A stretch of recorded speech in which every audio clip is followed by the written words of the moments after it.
Today we are talking about youth as agents of behavior change, which is the Federation's flagship initiative for youth empowerment and leadership in the promotion of a culture of non-violence and peace. And who better to give this but than our very own Katrien Beeckman, who, as you know, is the head of the Values and Principles Department here in Geneva. Before joining the Federation, she has worked in many places for the UN and in the academic sector, and she's gathered work and life experiences in Africa, the Middle East, and Europe. As a young person, this is what my script says, she's still a young person. As a young person, she was herself engaged in numerous volunteer assignments. Her background is in law, and she holds a PhD in international law on the child's right to basic education in Africa. Katrien is not only head of our humanitarian values and principles department, but she's also the founder and the original brain behind this Youth as an Agent for Behavior Change initiative. And if I may add, she's not just the head, but also the heart and the soul, because her passion and her commitment, always comes through, as I'm sure we will get to know in a minute.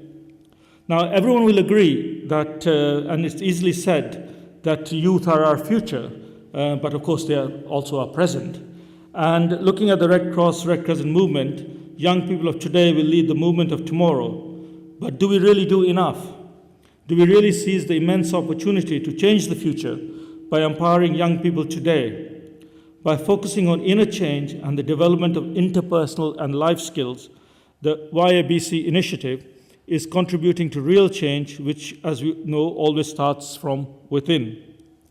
And how we teach our fundamental principles and how they are repeated and known at different occasions and how we work with them in the practical application is really at the heart of internal change and using, and the youth are pioneering, I guess what we may call living the principles in practical terms, and we'll hear about this.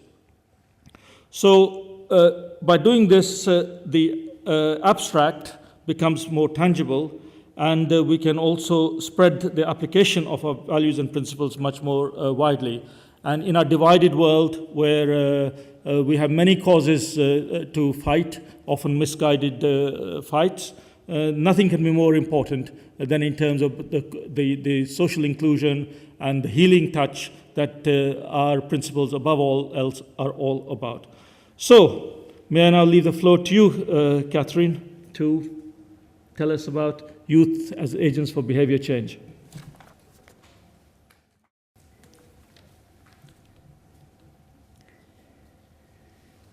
Good afternoon. There was a small, crippled old lady running a hamburger stand in the middle of Manhattan, New York. And this hamburger stand was very famous. It just defied any human imagination, because you could get any type of hamburger over there. The traditional, of course, but also hamburger with chocolate or hamburger with ice cream. And there was a rich businesswoman, a Wall Street businesswoman, who wanted to try it out. And she rushed up to the old lady and she said, "Make me one with all." Slowly and diligently, the old lady gathered all the toppings and she gave it over to her client. The rich businesswoman, she didn't have any smaller, she gave her a $100 note. The old lady smiled and turned to the next customer. The businesswoman was speechless. But then she threw herself back onto the old lady and she said, "Excuse me, where's my change?"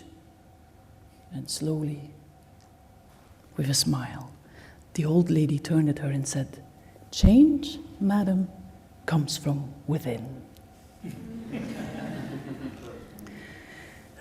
This talk is dedicated to Red Cross, Red Crescent youth all over the world for their strong voice and commitment in the Youth Declaration in July 2009, when they gathered to celebrate the 150th anniversary of the Red Cross and Red Crescent and commemorate the Battle of Solferino and our founder, Henri Dunant. And let me read to you their words.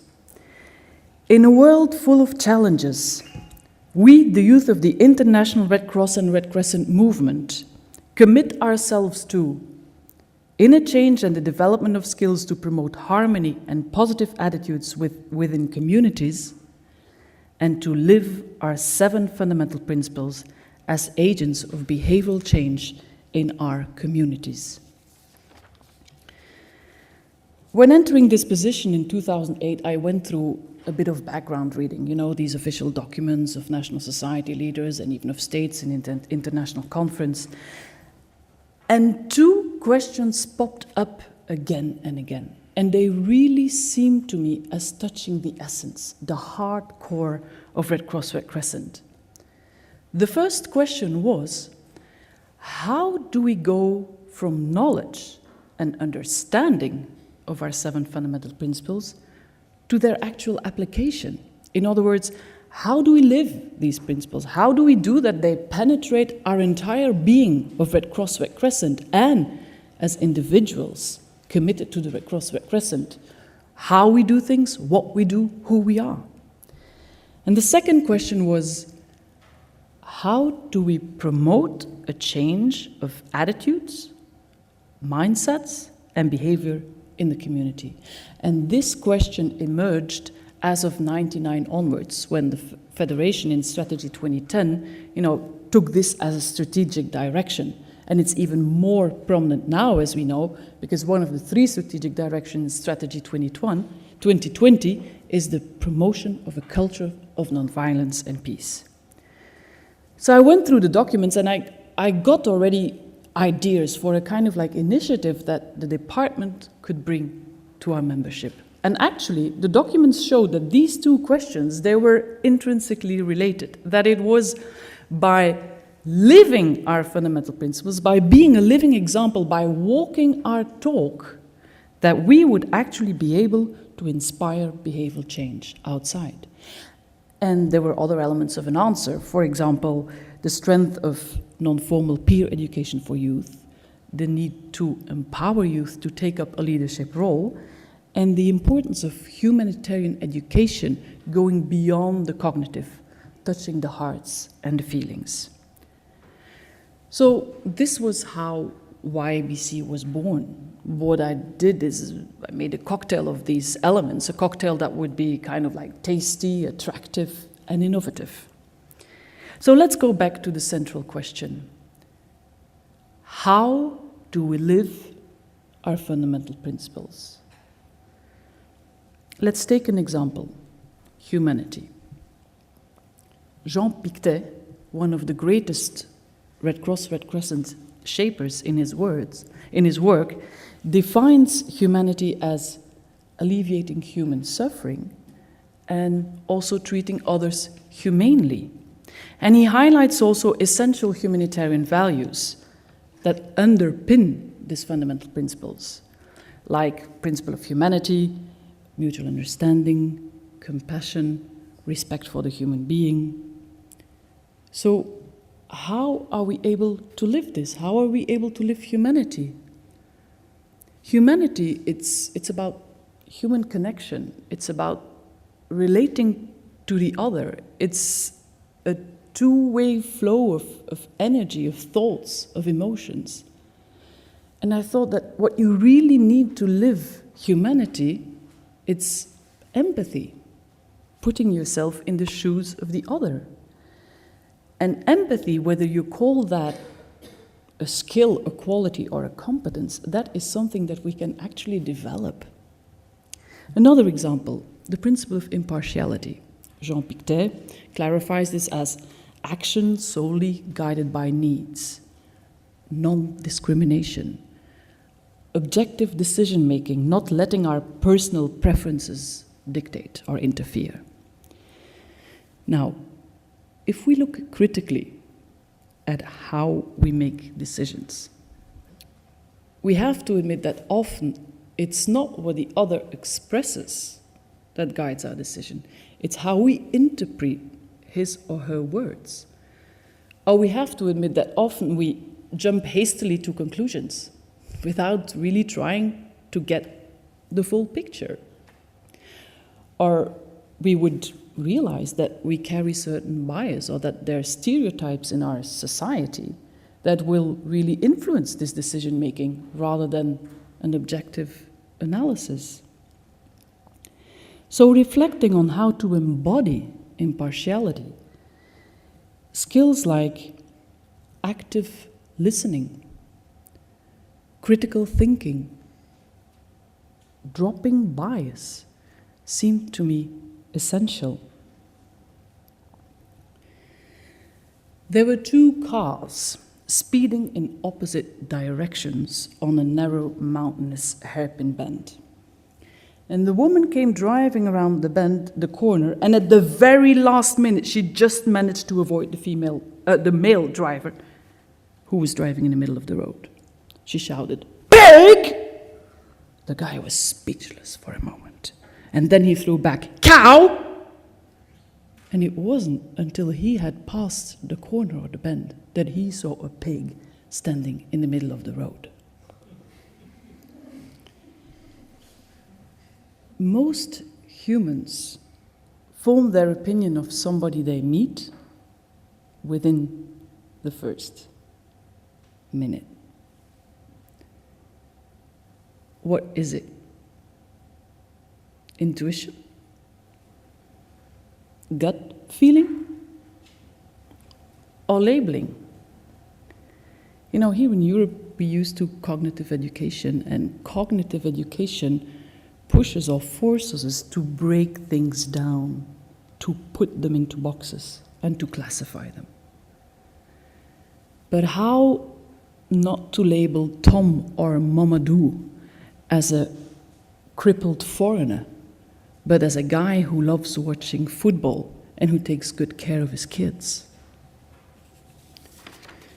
So YABC focuses on skills development. And we presented this idea in September 2008 to a group of 25 national societies, and we agreed we would focus on the following skills: empathy, active listening, critical thinking, dropping bias and non-judgment, nonviolent communication, and mediation. And we wanted YABC to aim at empowerment of youth. So we decided that this initiative would be done through, with, and for youth. Youth would really be the shapers of YABC together with PNV. They'd be at the core and in the front, as learners, as peer educators, and as agents of behavioural change in their national society or in their local community.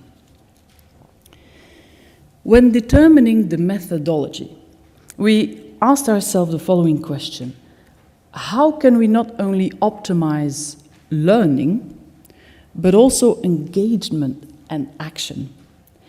And with the group, we reflected and we felt that if you can feel something, if you can connect to it, the learning was much more powerful. Learning is much more powerful.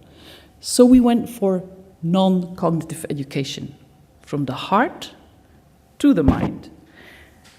This doesn't mean that we don't use the brain or that we don't go for any analysis. It means that the entry point is non-cognitive. We go through role plays or games or visualization or storytelling, sport exercises. An example: we'll introduce youth to a topic like non-discrimination or respect for diversity, for example, through a game in which they're blindfolded. Some of them are blindfolded. And they'll experience what it is to be blindfolded in a room where all of a sudden a fire breaks out. And what it is to be at loss and pushed aside by others who are running to an exit that they can't even see. So in the first round, we touched the heart, we touched the emotions. And then we'll take them to a cognitive analysis. Youth will discuss questions. What did it feel like to be blindfolded? Are there people in your community, in your society, who are blindfolded, who are pushed aside? And then, for example, we'll bring them back to the game, but we'll inverse the roles. And those who were blindfolded before and knew what it is, I mean, they felt what it was to be so, they'll now be conscious about this vulnerability. And so we'll see that they'll more proactively seek to guide the newly blindfolded now to the exit. And then they come again together in a more kind of like cognitive breathing. And it's discussing with each other, sharing, that really youth will individually and together with the group build their understanding and their insights. So the learning really comes from within. Youth, they will own it. And that's actually the true meaning of education. Education comes from educere in Latin, and it means to bring out, to guide out what's already inside. So then this brings us to another related question. Change. How or why do we change?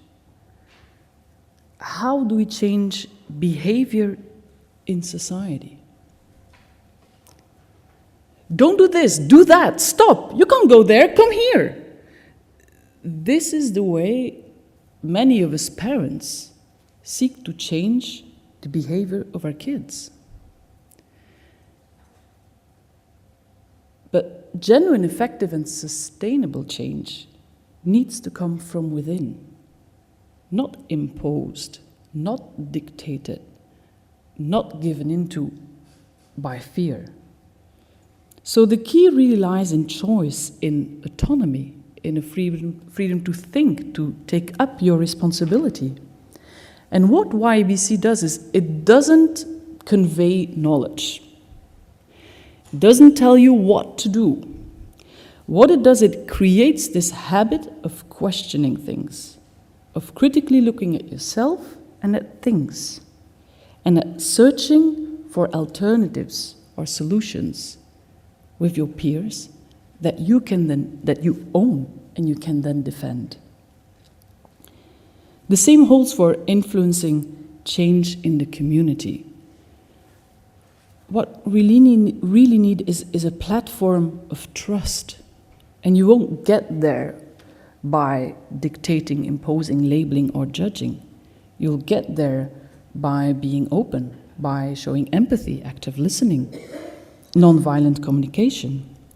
So YABC youth, they reach out to the community, and they do this again through this kind of like non-cognitive methodology. And here what they use, it's artistic platforms. They use theater, or they use sports, they use music, dance, etc. One thing I haven't told you about, it's a last skill that we have also integrated, and it's called operating from inner peace. Actually, looking with the group, reflecting with the group, we were thinking, okay, if you want to promote a culture of nonviolence and peace outside, it's really important that you pursue peace and harmony inside, within. And also addressing issues like discrimination and violence. These are energy intensive. How can you engage in them without going to a burnout? How, if we want to build empathy, we can do that, but without going so far that we're overwhelmed by our emotions and unable to act anymore. So we wanted to reflect on how we could strengthen this capacity of self-resilience, this ability to cope with stress, to cope with resistance, to cope with peer pressure. And we invited in external experts to do that and came up with the idea of integrating breathing, relaxation, yoga, and Qigong. So that's how YABC came into being and what YABC is. And it's been really like a kind of like positive virus that Red Cross Crescent youth want to catch, all around the world. And in 3 years, we've gone a long way and reached from France to Uganda, to Lebanon, to Sri Lanka, to Papua New Guinea. And in 3 years now, we've initiated 1,950 youth from 140 Red Cross Red Crescent societies, and actually trained 250 youth as peer educators from 60 national societies. And these are international figures because these youth who are trained as peer educators, they then bring that back to their national society and they organize workshops or youth camps, these kind of things. For example, the two initially trained peer educators from the Egyptian Red Crescent, they've now reached 650 youth staff and volunteers in Egypt. And together with the youth, we developed a toolkit of these non-cognitive materials, and we'll be launching this toolkit at the end of this year at the international conference. So now, what's YABC's impact? First of all, on youth themselves. Youth have said that this deepens their self-confidence and trust. It enhances their ability to engage in teamwork, in cooperation, and it gives them a sense of ethical leadership, of humility and integrity. But I can read out some of their words themselves that they have shared with us in evaluations carried out after trainings and activities.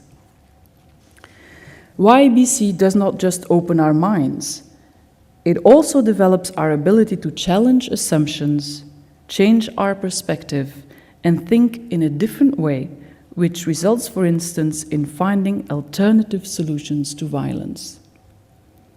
Another youth writes, "In the past, I had violently forced a friend of mine who is gay to act like a man. YABC changed my vision radically and made me realize how much I regret it now." An IFRC leader in the field shared the following: YABC guides youth in a true and very rich self-reflection, enabling them to learn about themselves. It unlocks their talents and strengthens their skills and belief that they can do something useful for the community. As to the impact on Red Cross Red Crescent work, it's a bit premature to carve this into stone, but what we can say is that staff and volunteers, they've reported that this initiative has an impact on the quality of our work. For example, in the Egyptian Red Crescent, what they've done is they've integrated YABC exercises related to empathy and active listening, critical thinking into first aid training. And then comparing the simulations before and after the training, the simulation actors said that they noticed the difference, that whereas before it was, okay, we're gonna, deliver the techniques, now they felt like it was more a service with the heart that they were receiving. And what's also quite striking is that now the youth, for example, in Egyptian Red Crescent, they really believe that first aid belongs to the core, to the essence of Red Cross Red Crescent fundamental principles. In Pakistan Red Crescent, what they did is they integrated YABC games on, again, building empathy, putting yourself in the shoes of IDPs into disaster response training. And there also the feedback has been that this has changed the way these trainees really will relate to IDPs, that now they felt more what they went through, how they are affected as human beings. And in Sierra Leone, Red Cross, for example, they've brought the initiative to vulnerable youth, to drug addicts, to former sex workers or sex workers. And here the feedback has been that the initiative creates a strong sense of belonging. And that's actually a key to identifying new Red Cross, Red Crescent volunteers. And in Sri Lanka, Red Cross, they've integrated it in their Youth in Action, Volunteer in Action program. What they've done here is that they actually wanted to train multi-skilled volunteers, so they've integrated YABC, that the volunteers can not only relate to physical needs of beneficiaries, but also to their emotional needs. And in North Africa, with the strong support of the regional delegation, a major campaign was set up to raise awareness on the vulnerability of migrants and to sensitize the community for respect for cultural diversity. And what youth did was they organized football matches with migrants, they organized discussions, they distributed visual arts brochures that they created themselves. In Tunisia, for example, they have this Summer Without Risk initiative, and there they've used YABC really to raise awareness on HIV/AIDS, to engage in prevention on the beach. The French Red Cross, they have a formal partnership with their Ministry of Education and to disseminate humanitarian values. And very recently now, they've also integrated YABC methodology and exercises, and feedback both from, say, the teachers and the learners has been positive. The learners, what they particularly appreciated was this kind of like, you know, enhanced freedom of expression, and then also a higher level of equality between, well, the teacher here, the French Red Cross volunteer, and the learners. And in Pakistan also, they've reported that in tribal, mountainous, traditional areas, after receiving a YABC training on gender, youth committed themselves to seeking to convince their parents to send their sisters to school. So youth are on the move, and they're on the move with YABC. And in the beginning, I dedicated this talk to Red Cross, Red Crescent youth, but I think that now the time has also come to really applaud the national society leaders who have allowed and enabled youth to act on their vision, on their dynamism, and on their commitment. So, to conclude, I'd invite you to listen with your heart. You may close your eyes if you're tired or if you want to close your eyes, to a YABC poem that was created by Tamer from the Egyptian Red Crescent and Sali from the British Red Cross in our Mali gathering in December 2008. Tree is life, grows with love. Values are in roots, leaves are above. Trunk grows tall, distributes everywhere, nourishment for all, never loses care. Yellow or green, soft or hard, leaves are the same, they're all in the heart. However they differ, together forever. Thank you.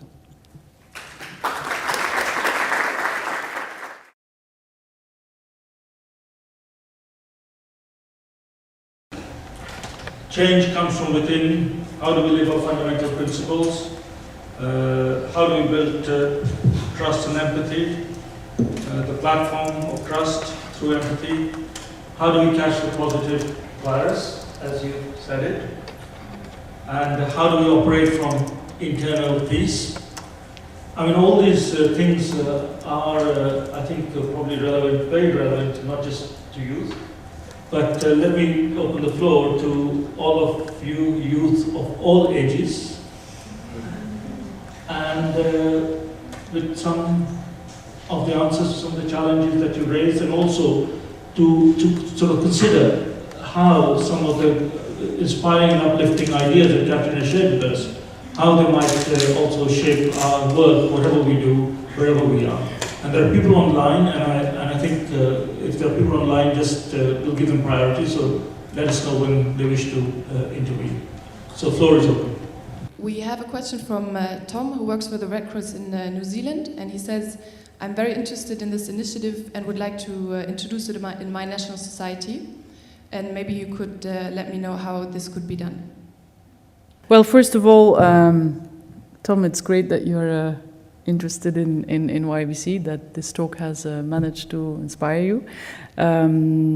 As I said, well, we have already now a pool, actually, of 250, 260 peer educators all around the world from the different kind of countries. So what we generally do now, when a national society raises, a question and interest to have a training there, as we've recently had in like Pakistan and Sri Lanka and Lebanon and France and Papua New Guinea, is that we will send in a team of YABC peer educators, and they'll actually do this initiation with them. Now this, of course, going through that, it opens, if you want, this kind of like process of thinking, of questioning things. If then, Tom, I don't know, you would be interested, for example, to also say, bring it to more youth in your national society, you yourself as a peer educator, what is then required actually, it's to follow a YABC peer education training. That's like a 5-day program. And here also, I mean, now for example, one is coming up that's going to be hosted by the Italian Red Cross. It's coming up in Jesolo in September this year. It prioritizes on youth from the Africa zone, from the Europe zone, from the Mediterranean zone. But we can also have youth from outside if there are particular demands. We're also going to invite actually youth from external organizations, the youth from the World Youth Alliance, the United Network of Young Peace Builders. So I would say, Tom, you're most welcome to attend that. That way you will be already a YABC peer educator, and then you can bring that back to your country.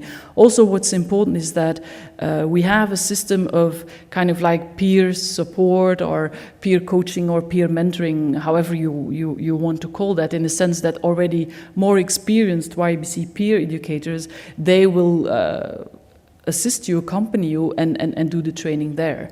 And so after a while, normally when peer educators, then they've done quite a bit of, initiations, then, I mean, you can go another, say, level higher, then you can become a trainer of YABC peer educators. And so far now, in 2 years, we have 11 trainers.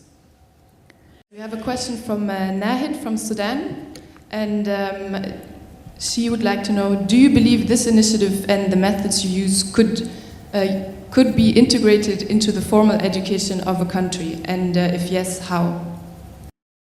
This is, of course, a methodology that we are not that much used to in formal education. As we said, cognitive education, it's much more what we used to. We're used to receiving the knowledge. Somebody kind of like, okay, not throws it at you, but you are a passive recipient and you digest and you analyze with your intelligence, and that's it.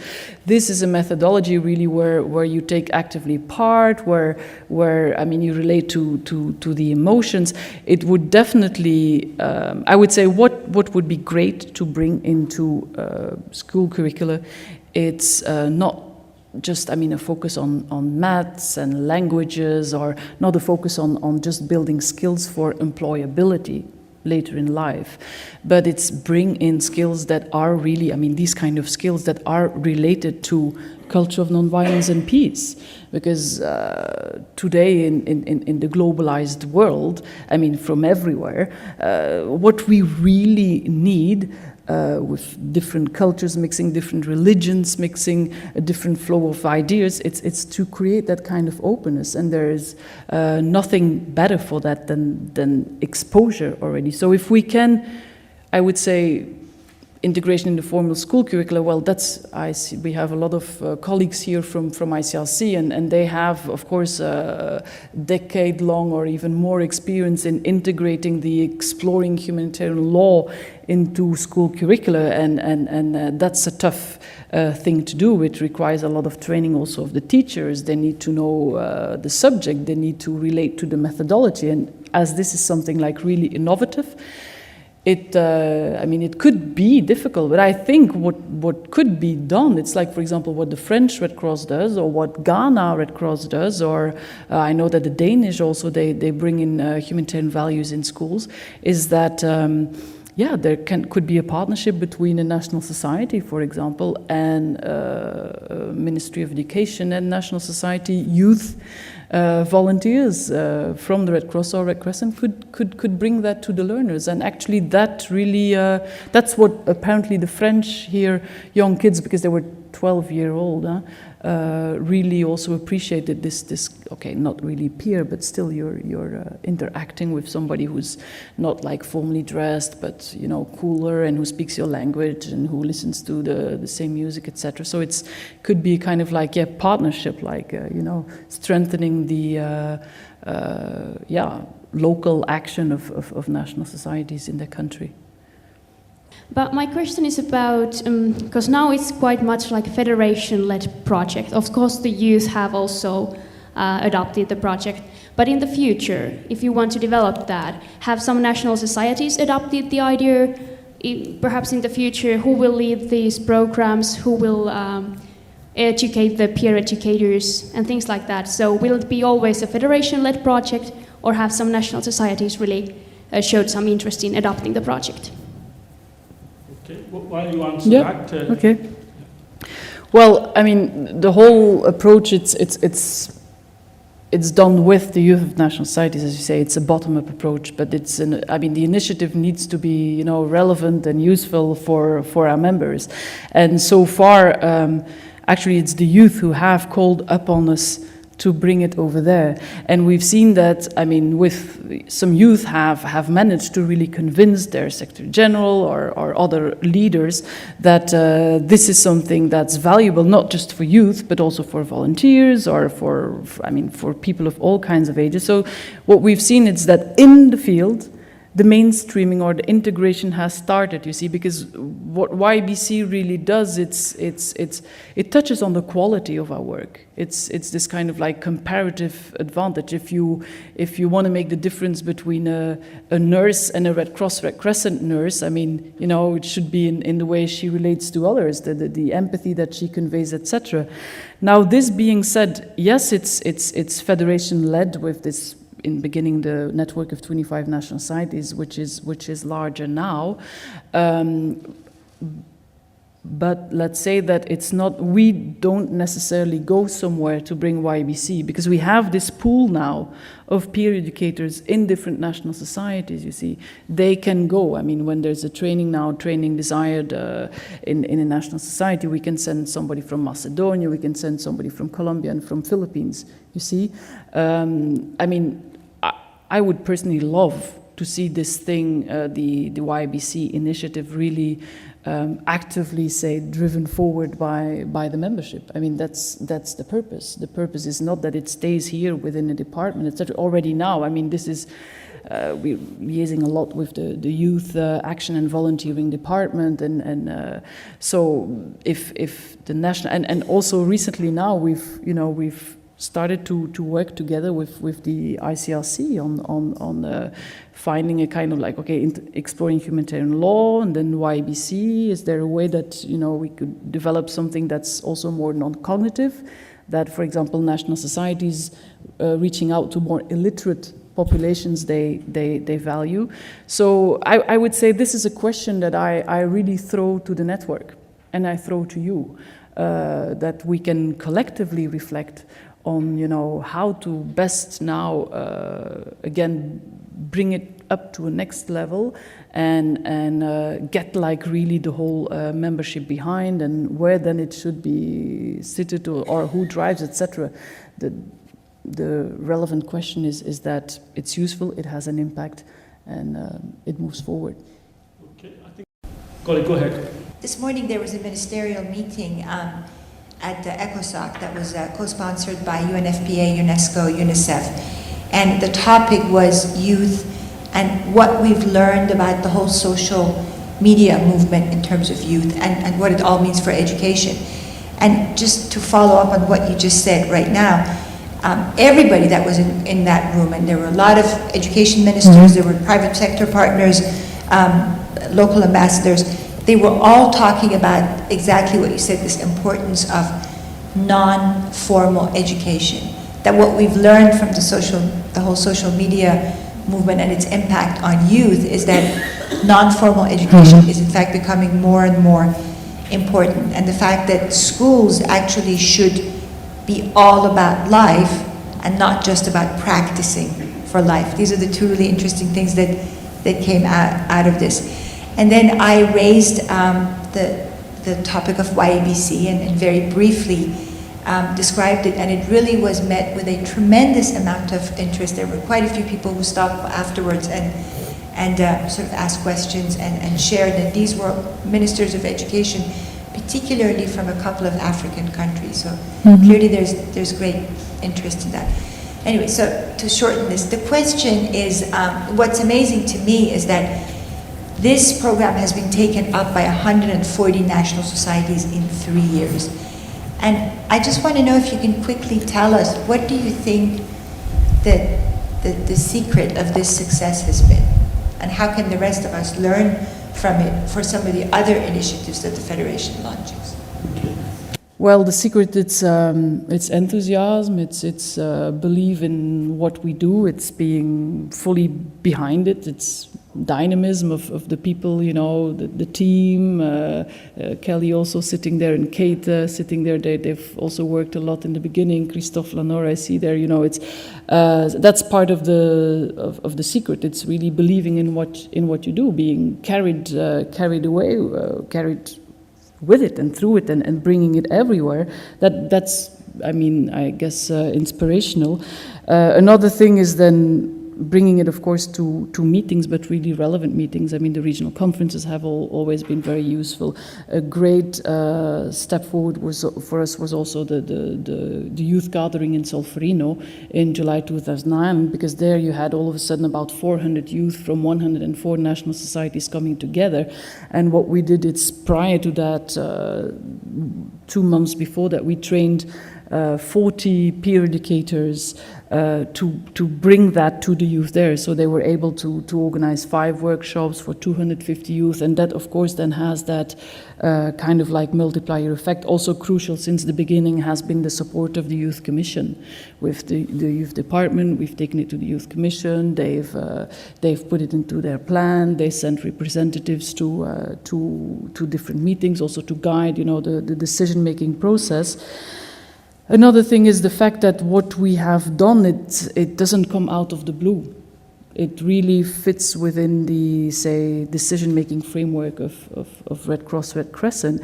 And the toolkit, for example, it's built on national society materials. In the very beginning, what we did is we invited all national societies to send in their materials relating to the fundamental principles, and then thematics, gender, non-discrimination, respect for diversity, violence prevention, intercultural dialogue.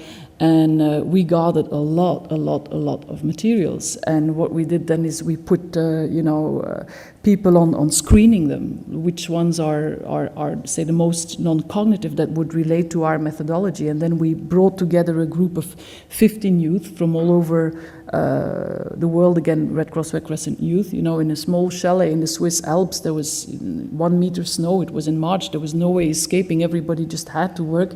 And we went through these materials and adapted them or made new exercises. But the basis is already in our membership, and that's what's most valuable for people and also for national societies. If they can really see that what they have been doing, this is relevant, this is useful, and we're taking it kind of like, to a next step, but it's building on the past. It's like what we did 10 days ago now, thanks to the Danish Red Cross and the Scandinavian national societies bringing together ICRC and IFRC. I would say that's the key to success. It's definitely not rational planning.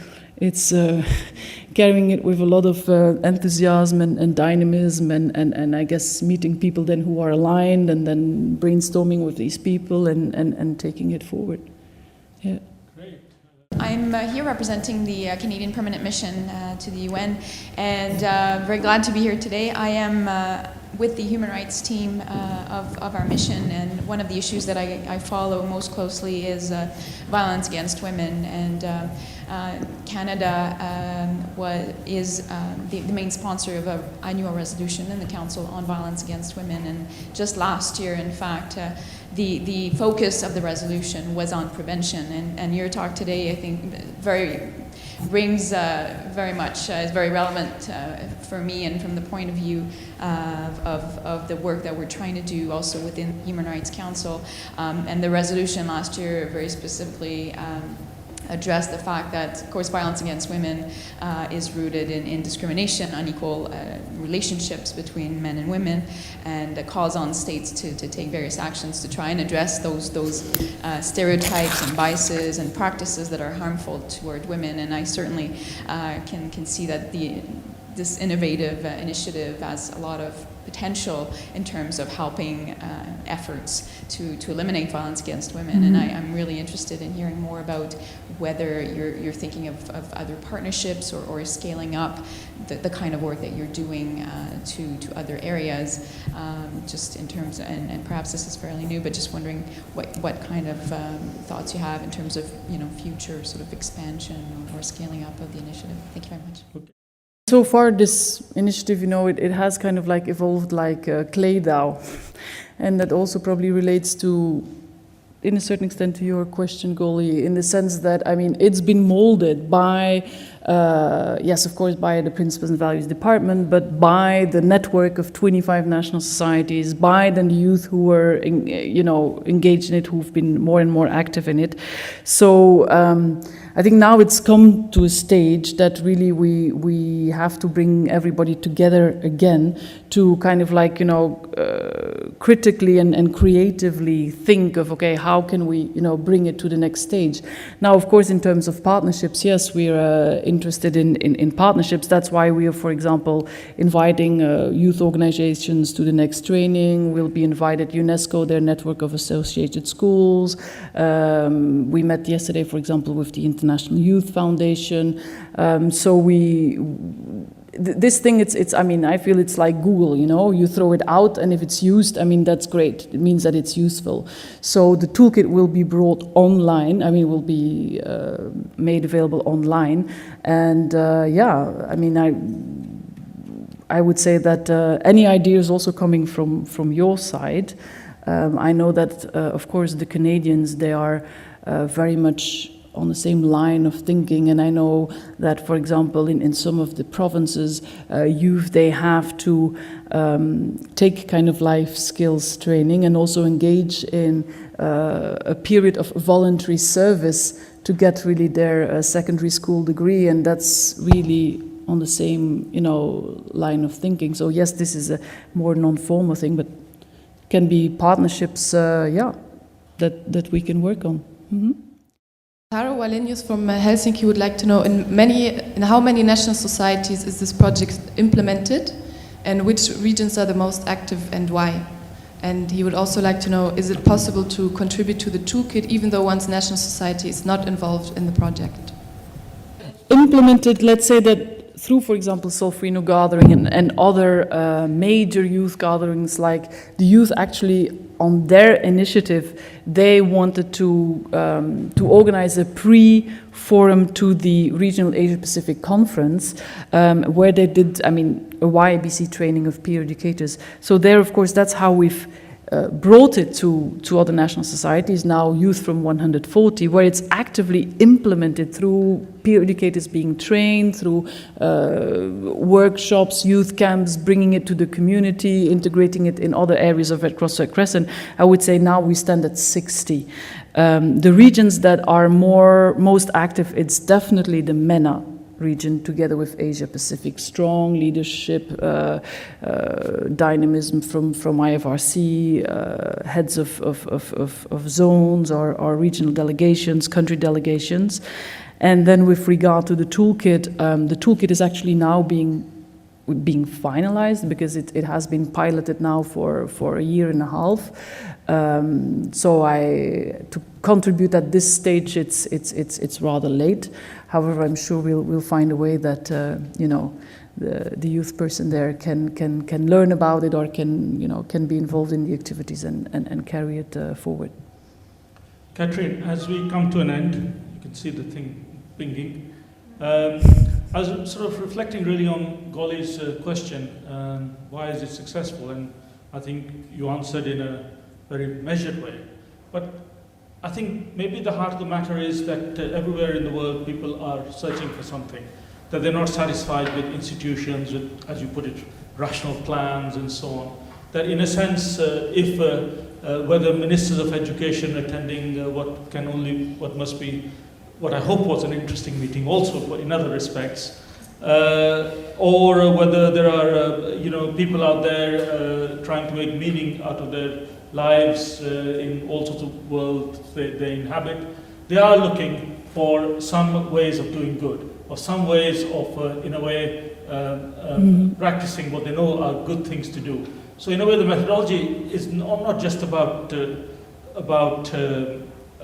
what youth can contribute to behavior change, just alone, but it is about ourselves. It is about, as you say, change comes from within. It's about inviting every individual of all ages to actually examine what they're about, how they act, how they interact, what footprints they leave behind, who they trample on the journey along, and to ask themselves the question whether that is what they're here for. So in a way, it's actually the reason people are responding to this in an organic manner is because maybe it touches deeper cores than even perhaps we realize. So I think in the period ahead, as we go from 140 societies to, I hope, the whole world, we will be able to see this rolled out in all our programs. And the methodology, I think, is useful in terms of all our service lines, all our business areas and such like. And indeed, even in the way we manage our work and we manage ourselves. So thank you all very much. I think before we go, Charlotte has something for you to express our appreciation. Yeah. Actually, I think I will just talk on behalf of all the youth who feels like agents of behavioral change. And this is a small gift just to thank you for all the things that you've been doing for all of them. So congratulations.